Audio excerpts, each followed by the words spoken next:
bahawa setiap orang akan dibawa menghadap Allah Ta'ala.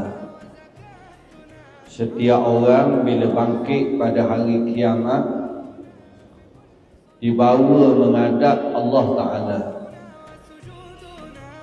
dengan penuh rasa takut, gerung, bimbang,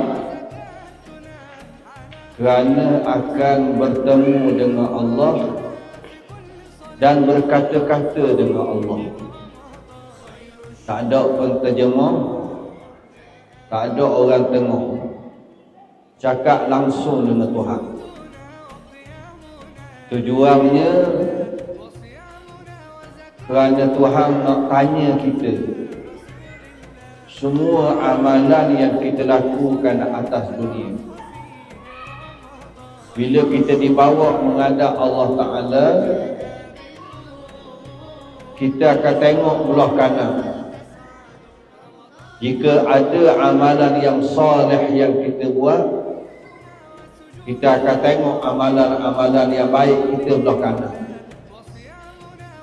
Kemudian kita tengok belah kiri. Kalau amalan jahat kita banyak belah kiri, kita akan nampak amalan-amalan jahat belah kiri. Kemudian datanglah malaikat membawa buku suratan amal. Fa amma man utiya kitabahu biyaminihi fasawfa yuhasabu hisaban yasira. Sesiapa yang dibawa buku suratan amalnya di sebelah kanan, maka dia akan dihitung dengan ringan, dengan mudah.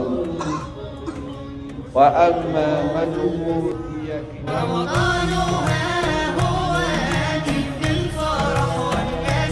alaihim